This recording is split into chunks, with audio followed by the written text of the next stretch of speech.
नमस्ते गाइस। और आज की फाइट वीडियो में सबसे पहले बात करते हैं वेल्टरवेट चैंपियन इस्लाम महाचेव के बारे में, जहां पर इस्लाम को लेकर कपल ऑफ अपडेट्स आए हैं। और जो मेन अपडेट है वो ये है कि इस्लाम महाचेव की फाइट डेट कंफर्म हो चुकी है। तो इस्लाम के मैनेजर अली अब्दुल अजीज का ये कहना था कि इस्लाम अपना रिटर्न जुलाई के मंथ में करने वाला है, और ये भी कंफर्म हो चुका है कि इस्लाम का नेक्स्ट ओपोनेंट वेल्टरवेट डिवीजन का है और ये फाइट मेन इवेंट है। इस्लाम थोड़े स्टफ से डील कर रहा था जिसके बारे में डायना वाइट ने बात की थी, यानी कि अली यहां पर यही कह रहा है जो डायना वाइट ने बोला था कि इस्लाम को हैंड इंजरी है, उस चीज से इस्लाम डील कर रहा था। बट अब इस्लाम महाचेव कंप्लीटली फाइन है और उसकी नेक्स्ट फाइट जुलाई के मंथ में होगी। तो यूएफसी और इस्लाम की आइज में कौन है वो नंबर 1 वेल्टरवेट फाइटर जिसके साथ इस्लाम की फाइट होने वाली है? क्या वो इयन मचाडो गैरी है, क्या वो माइकल मोरालेस है, या क्या वो even former champion Kamaru Usman भी रह सकता है? Nobody knows, but according to Ali Abdul Aziz, Dana White इस फाइट को बहुत जल्दी अनाउंस करने वाला है। तो do let me know in the comments, तुम्हें क्या लगता है कि इस्लाम महाचेव की नेक्स्ट फाइट किसके साथ हो रही है? अब एक चीज मैं यहां पर क्लियर कर देता हूं कि ये जो इस्लाम की फाइट हो रही है ये जुलाई में जो इंटरनेशनल फाइट वीक आता है वहां पर नहीं हो रही है, यानी कि जुलाई के मंथ 2 इवेंट्स होने वाले हैं और सेकंड इवेंट में इस्लाम की फाइट होगी। अब इसके बाद वही इस्लाम महाचेव और इलिया टुपोरे की जो फाइट होनी थी व्हाइट हाउस के गार्ड में, बट फिर फाइट नहीं हो पाई क्योंकि इस्लाम महाचेव को हैंड इंजरी होगी। तो इस चीज को लेकर अली अब्दुल अजीज ने बात की है और यहां पर हमें पता लगता है कि इस्लाम महाचेव को तो आइडिया भी नहीं था कि व्हाइट हाउस के कार्ड में उसकी फाइट की बात हो रही है। तो अली का यहां पर यह कहना था कि बस अभी फाइट की टॉक चली हुई थी और इस्लाम को फाइट ऑफर नहीं हुई थी। जब यूएफसी ने उसे इस्लाम और इलिया की फाइट के बारे में कॉल किया तो तब इस्लाम महाचेव सो रहा था,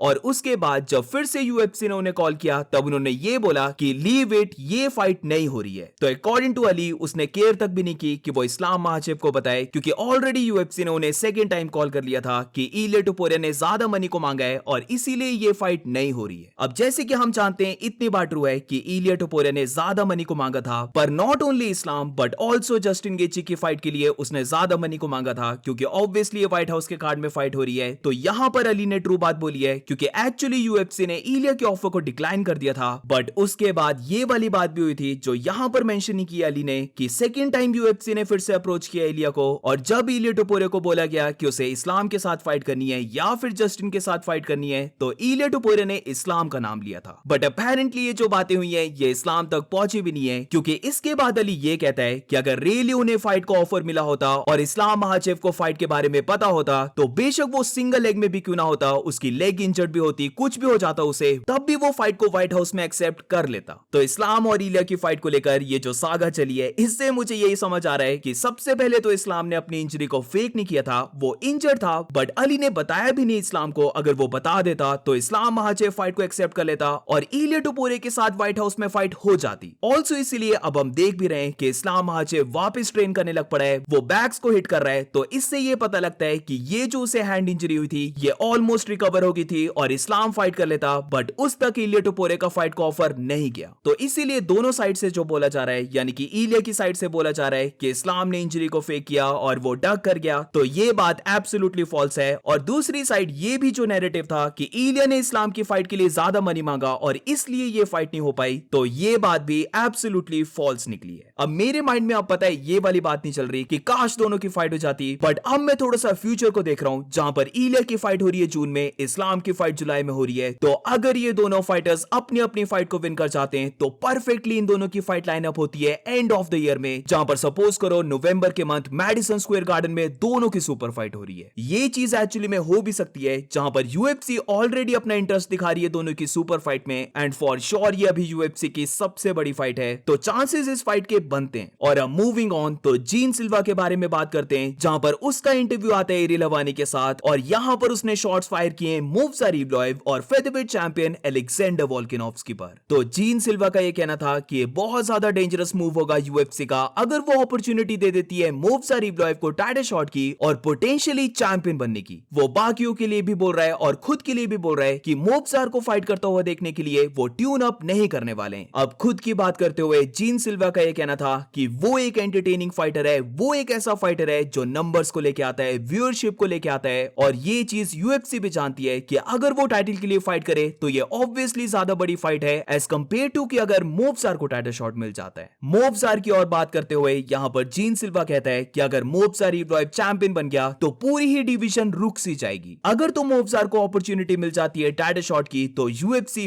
बहुत बड़ा रिस्क लेगी क्योंकि मोवज़ार इब्राहिम ने 11 फाइट्स को कैंसिल करवाया है, तो मोवज़ार पर रिलाई नहीं कर सकते और इसी के साथ वो डिजर्व भी नहीं करता टाइटल शॉट। अब इसके बाद जीन सिल्वा ने बहुत बड़ी बात बोल दी है, जहां पर वो कहता है कि अगर तो उसे अपॉर्चुनिटी मिल जाती है अलेक्जेंडर के साथ फाइट करने की, तो वो ये चीज कंफर्म करता है कि ये फाइट बहुत ज्यादा एंटरटेनिंग होगी। वो ना तो फाइट को बोरिंग बनाएगा बस फाइट को ग्राउंड में लेके जाकर, बल्कि वो अलेक्जेंडर के साथ रियल स्ट्राइकिंग वॉर करने वाला है। और अगर वो अलेक्जेंडर से फाइट को हार जाता है तो वो यूएफसी को लीव कर देगा। तो जीन सिल्वा ने ये बहुत बड़ी बात बोल दी है, क्योंकि अगर वो विन नहीं कर पाया, जो कि नॉट गोना लाए, ऑब्वियसली अलेक्जेंडर के विन करने के चांसेस ज्यादा होंगे, क्योंकि उसने जस्ट अभी डिएगो लोपेस को बीट किया, जो कि जीन सिल्वा को ही नॉकआउट करके आ रहा था। तो मोवज़ार का तो मुझे नहीं पता कि उसे टाइटल शॉट देकर रिस्क होगा, पर जीन सिल्वा ने जो यहां पर बोला है वो चीज रिस्की है, क्योंकि अगर वो फाइट को हार गया तो बाय बाय यूएफसी। ऑल्सो इसी के साथ आई डोंट थिंक सो कि जीन सिल्वा डिजर्व करता है टाइटल शॉट। ऑब्वियसली मोवज़ार इब्राहिम को मिलना चाहिए टाइटल शॉट। वो ऑलरेडी नंबर 1 कंटेंडर था और उसने जस्ट अभी नंबर 3 कंटेंडर लिरॉन मर्फी को बीट किया है, जो कि अनडिफीटेड था।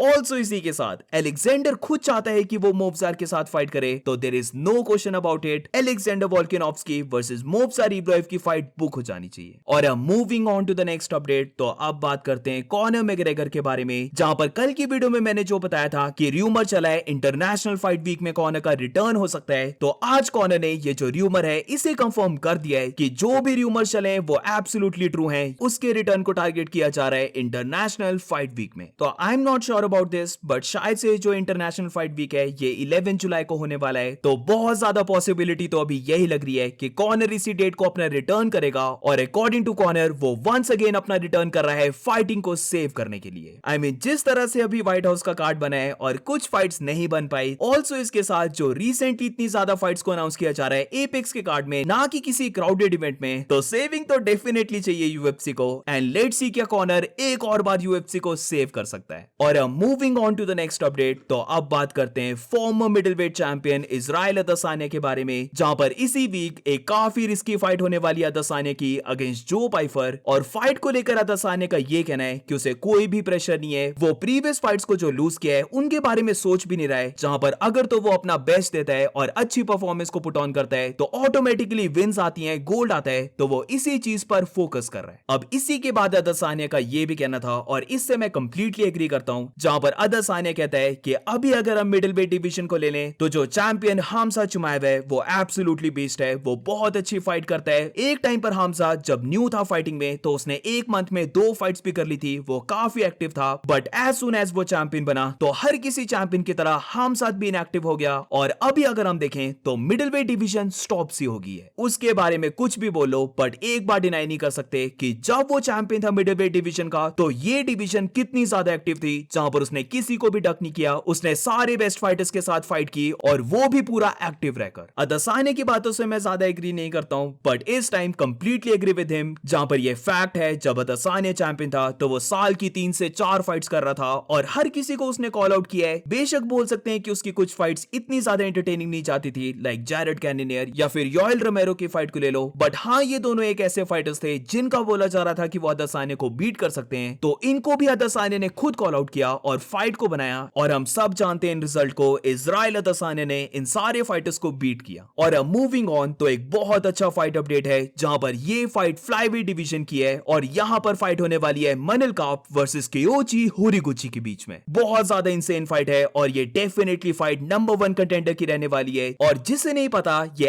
एक्चुअली में दोनों का रीमैच होने वाला है, जहां पर पहले भी इन दोनों फाइटर्स ने फाइट की थी और वहां पर होरिगुची ने मनल काप को सबमिट किया था। तो इस बार देखते हैं क्या होता है। जब से कियोची होरिगुची वापस आई यूएफसी में तो बहुत ज्यादा हाइप बन चुकी है उसकी, सारी फाइट्स को वो बहुत अमेजिंग वे से विन कर रहा है। वेरस दूसरी साइड मनल काप की बात करें तो रिसेंट फाइट्स में तो ऐसा लग रहा है कि उसने नॉकआउट पावर को गेन कर लिया है। फ्लाईवेट डिवीजन के कंपैरिजन में उसका साइज बहुत ज्यादा बड़ा और काफी पावरफुल लग रहा है वो। एंड ऑल्सो इसके साथ बॉक्सिंग तो उसकी ऑन पॉइंट रहती है हमेशा। तो इस बार देखने में मजा आएगा कि दोनों के रीमैच का रिजल्ट क्या होता है। अब फाइट डेट की बात करूं तो जून 20 यूएफसी फाइट नाइट की ये मेन इवेंट होने वाली है, बट यहां पर बस मुझे ये प्रॉब्लम लग रही है कि ये फाइट एपेक्स के कार्ड में होने वाली है, ना कि किसी नंबर्ड इवेंट या फिर क्राउडेड फाइट नाइट कार्ड में। पूरी फाइट डिजर्व करती है किसी नंबर्ड इवेंट, यानी कि जो पेपर व्यू पहले बोला जाता था उनके मेन कार्ड में रहना, या फिर कोई ऐसा फाइट नाइट कार्ड जहां पर फुल ऑन क्राउड रहता है। And that's it for today guys. आज की फाइट वीडियो में बस इतना ही। अगर तुम्हें वीडियो अच्छी लगी हो तो please make sure to like and subscribe. Subscribe. मिलते हैं नेक्स्ट वीडियो में।